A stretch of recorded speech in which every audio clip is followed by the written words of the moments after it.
Assalamualaikum warahmatullahi wabarakatuh. It's time to study manajemen laboratorium. Kali ini kita membahas tentang jenis-jenis laboratorium sekolah. Pokok bahasannya yang pertama adalah peranan laboratorium sekolah, yang kedua jenis-jenis laboratorium sekolah. Peranan laboratorium sekolah, yang satu tempat untuk memecahkan suatu masalah. Jadi misalkan siswa diberikan masalah bagaimana hubungan antara percepatan, gaya, dan massa. Untuk bisa memecahkan masalah itu, siswa harus melakukan praktikum hukum 2 Newton. Yang kedua, tempat untuk melatih keterampilan serta kebiasaan menemukan suatu masalah dan sikap teliti. Jadi di laboratorium itu tidak hanya menyelesaikan masalah, tapi juga bisa menemukan suatu masalah. Yang ketiga, tempat yang dapat mendorong semangat untuk melakukan penyelidikan. Tentunya di dalam lab itu ada suatu penyelidikan. Yang empat, tempat untuk melatih siswa berpikir cermat, sabar, dan jujur, serta berpikir kritis dan cekatan. Jadi perlu jujur dalam kegiatan lab, sabar juga. Misalkan kita mengukur suhu, kita harus sabar melihat kenaikan raksa itu ya di termometer. Nah, itu harus sabar dalam menunggu dan membaca hasil ukurnya dengan tepat. Yang 5, tempat bagi siswa untuk mengembangkan ilmu pengetahuannya. Mengapa kegiatan laboratorium IPA itu penting untuk dilakukan? Kegiatan laboratorium itu dapat meningkatkan prestasi siswa dalam aspek keterampilan proses, keterampilan menganalisis, keterampilan berkomunikasi, dan konseptualisasi dari fenomena ilmiah. Jadi keterampilan proses itu bisa dalam hal merencanakan percobaan, menganalisis, menggunakan alat dan bahan, mengamati, dan sebagainya. Pengalaman laboratorium merupakan hal yang penting dalam proses peningkatan pemahaman, pengetahuan, dan sikap ilmiah siswa. Jadi kalau sikap ilmiah, kemudian keterampilan berpikir kritis, keterampilan berpikir kreatif, keterampilan proses sains itu bisa digunakan dalam penelitian pendidikan fisika. Kalau mahasiswa sudah semester 6 sekarang, yang digunakan sebagai variabel terikatnya yang diukur. Jadi ada prestasi belajar, hasil belajar. Kalau prestasi itu hanya ranah kognitif saja, bisa juga pemahaman konsep atau penguasaan konsep. Kalau hasil belajar itu ranahnya ke kognitif, psikomotor, dan afektif. Jadi sikap-sikap ilmiah seperti ini dengan laboratorium juga bisa. Rekomendasi NSTA. NSTA ini adalah National Science Teacher Association tentang laboratorium IPA SMP. Jadi semua mata pelajaran IPA pada tingkat SMP harus memberikan pengalaman laboratorium pada semua siswa, sehingga siswa mendapatkan manfaat dari pengalaman laboratorium tersebut. Minimum dari 80% waktu pengajaran IPA harus memberikan pengalaman yang berkaitan dengan laboratorium. Jadi jangan sampai selama pembelajaran IPA berlangsung dalam satu semester siswa tidak pernah masuk ke laboratorium. Kalau untuk dalam kondisi pandemi seperti ini, siswa bisa melakukan praktikum sederhana di rumah atau guru bisa membelikan data gitu ya, kemudian siswanya diminta untuk menganalisis. Walaupun simulasi komputer dan demonstrasi guru merupakan hal yang bernilai, namun sebaiknya tidak menjadi pengganti aktivitas laboratorium. Jadi sebaiknya kalau tidak masa pandemi seperti ini ya, lebih baik itu melakukan kegiatan laboratorium langsung praktek. Jadi psikomotornya bisa berkembang daripada dengan simulasi komputer. Investigasi hendaknya relevan dengan isu sosial dalam IPA dan teknologi yang sedang hangat. Jadi disesuaikan dengan perkembangan teknologi saat ini. Pada sekolah yang melaksanakan team teaching, topik-topik IPA hendaknya terintegrasi dengan mata pelajaran lain. Kalau dalam IPA SMP itu kan ada terintegrasi, misalkan memasukkan unsur biologi ke dalam fisika. Misalkan kita mempelajari tentang pemanasan global. Jadi pemanasan global itu di sana ada biologinya bagaimana dalam pemanasan global, atau kimianya bagaimana. Jadi bisa diintegrasikan ke fisika, digabung menjadi IPA tadi. Evaluasi dan penilaian prestasi siswa dalam IPA harus menggambarkan keseluruhan pengalaman siswa, khususnya kegiatan laboratorium. Kegiatan laboratorium dalam IPA harus ditekankan pada review profesional yang terus-menerus dan berkelanjutan. Jadi membiasakan siswa menjadi saintis gitu, review profesional. Dana yang memadai untuk fasilitas, peralatan, dan persediaan harus disediakan untuk mendukung aktivitas laboratorium. Pelatihan keamanan laboratorium hendaknya diberikan pada guru, jadi perlu adanya pelatihan keamanan laboratorium. Peralatan keamanan yang diperlukan seperti kacamata pengaman, pemadaman api, dan pencuci mata harus tersedia dan terpelihara. Berdasarkan sifat dari kegiatan IPA pada tingkat SMP, guru sebaiknya tidak berbagi laboratorium dengan guru lain. Jadi kalau guru satu sedang berada di laboratorium, maka guru lain tidak bisa ke laboratorium tersebut. Jadi gantian gitu ya, biasanya ada jadwalnya.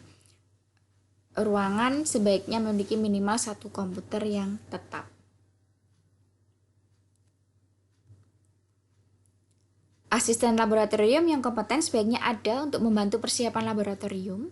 Hal ini merupakan pengalaman yang berharga bagi siswa dan membantu meringankan tugas guru dalam mempersiapkan dan merapikan kegiatan laboratorium.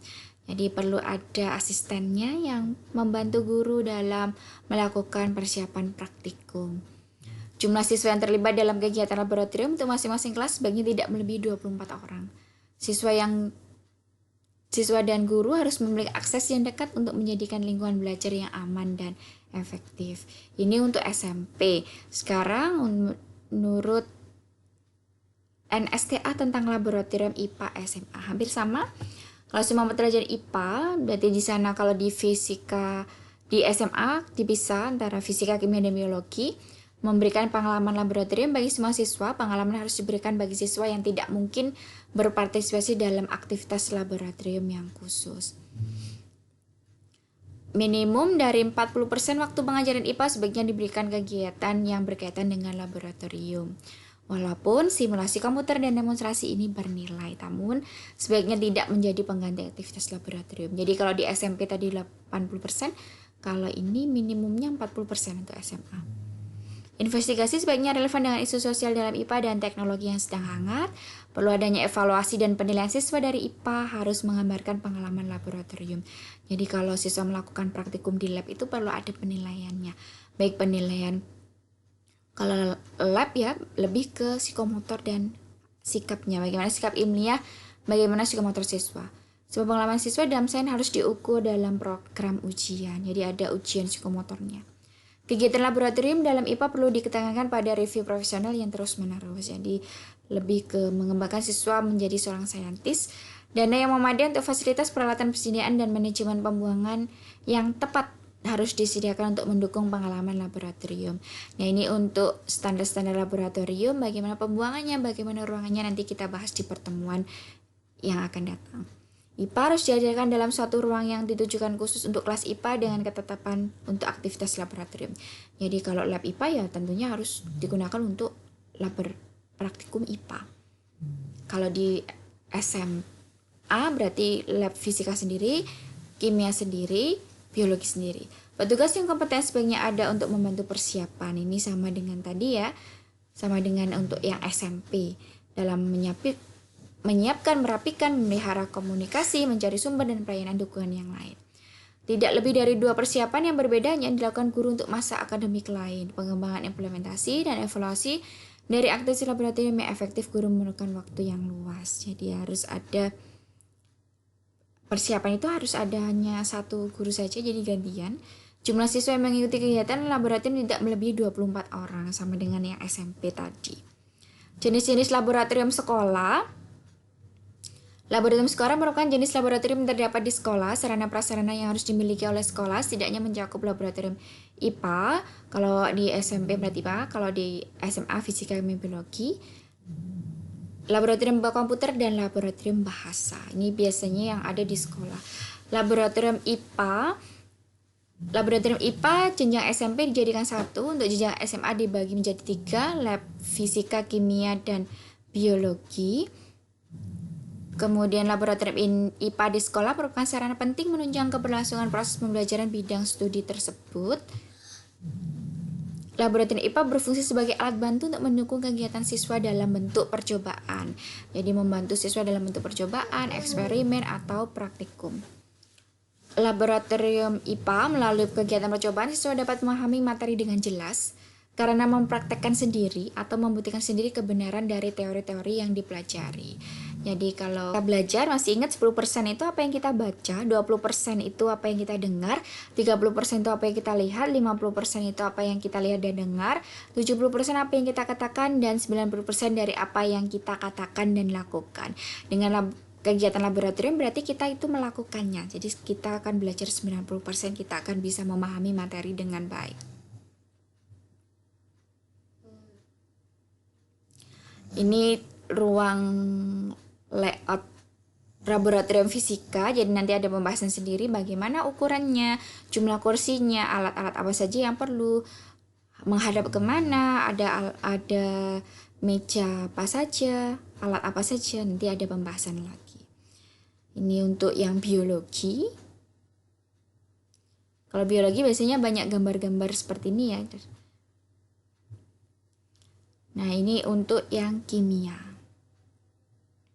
Kalau untuk pemadam api, pemadam kebakaran itu harus ada. Nanti ada di keselamatan laboratorium. Nah, yang kita bahas lebih lanjut tentang laboratorium fisika. Laboratorium fisika fungsi utamanya adalah sebagai salah satu sumber belajar fisika di sekolah atau sebagai salah satu fasilitas penunjang proses pembelajaran fisika di sekolah. Pembelajaran fisika ini sangat erat hubungannya dengan praktikum fisika, karena pelajaran fisika penuh dengan teori, konsep, hukum, prinsip, dan kaidah tentang fisika, yang semuanya itu perlu diadakan pembuktian melalui praktikum fisika. Misalkan kita bagaimana bisa membuktikan hukum-hukum Newton atau hukum Archimedes dalam praktikum fisika. Pembelajaran fisika ini Laboratorium fisika ini sangat erat hubungannya dengan kegiatan ilmiah. Langkah dasar dalam metode ilmiah adalah merumuskan masalah. Jadi siswa merumuskan suatu masalah, mengumpulkan informasi tentang masalah, menentukan hipotesis, membuat hipotesis atau dugaan sementara yang perlu dibuktikan dengan suatu percobaan atau eksperimen, melakukan percobaan untuk menguji hipotesis, mencatat dan menganalisis data, dan menarik kesimpulan. Jadi kalau misalkan di lab itu kekurangan alat, guru bisa membuat alat sederhana sendiri, atau kalau memang alatnya tidak bisa dibuat dengan sederhana, alat-alat misalkan ada osiloskop gitu kan, kita tidak bisa membuatnya, maka siswa bisa diberikan data, kemudian siswa menganalisisnya, itu boleh. Laboratorium fisika di sekolah merupakan bagian integral yang tak terpisahkan dari pembelajaran fisika di kelas dan telah memberikan kontribusi yang besar terhadap upaya peningkatan kualitas pendidikan dan pembelajaran fisika di sekolah. Jadi tidak bisa terpisahkan, harus praktikum di laboratorium untuk pembelajaran fisika. Kalau sekarang tentunya tidak bisa ke lab, tapi dengan lab virtual kita bisa melakukannya. Nah, yang kedua adalah laboratorium bahasa. Ini biasanya laboratorium bahasa seperti ini, ada sekat-sekatnya gitu ya.